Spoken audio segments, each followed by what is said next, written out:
do my TED Talk on my experience as a parent with a child with autism.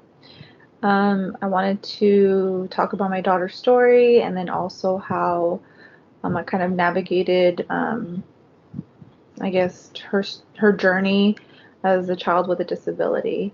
The reason I came up with it is because last month, April is Autism Awareness Month, and it kind of took me back to the beginning and kind of in her getting her initial diagnosis. So what I noticed with her, what was different is she started missing like those milestones, like speaking several words at a time, forming sentences, and just kind of the communication piece was not really there. And I kind of picked up on it when she was early on, like 2 years old. She was missing those things, and I started noticing she had little habits like grouping toys of that were alike together, and she always wanted to see them displayed. So building blocks would be all lined on my kitchen table, as well as like Paw Patrol toys had to be out, and I would put them away, and every day she would bring them back out. She was very much into her routines, even as, super young. I brought it up to our pediatrician. They kind of said, no, it's too early, and just to keep an eye on it. But deep down, I knew that there was more. So the next year when she went for her checkup, I also brought it up again, and then this time they did refer me to see a neurologist. So after a couple months of being on a wait list, she did eventually get diagnosed with autism spectrum disorder.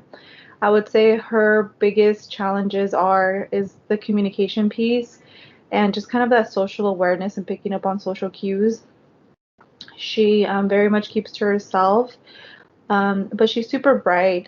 She loves animals. She even learned, like, just by watching videos and YouTube videos and stuff, she learned super young, like, the alphabet on her own, the Russian alphabet, some Japanese, just different languages.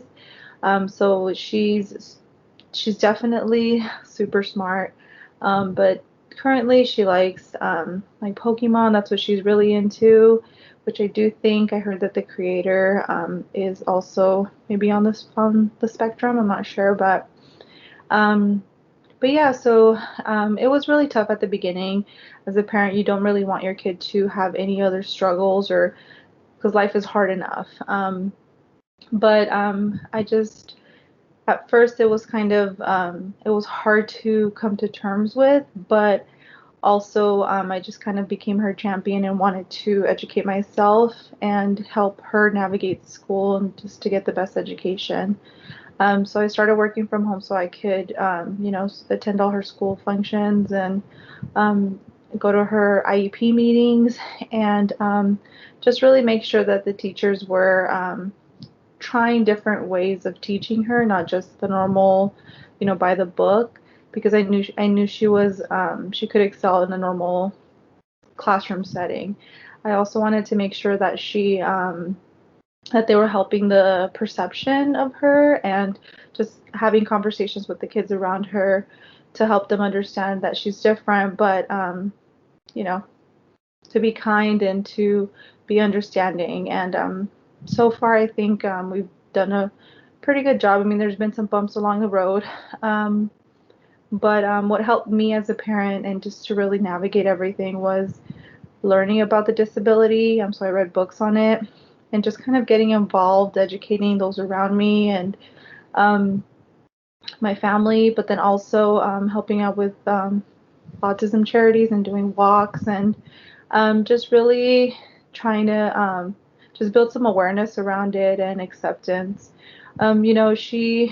She's been doing really well. She's going to be finishing up third grade, and virtual learning was definitely trying at times, but she's been doing really well, and she just has a good group of people around her, and I'm her number one advocate. So I just wanted to share my story.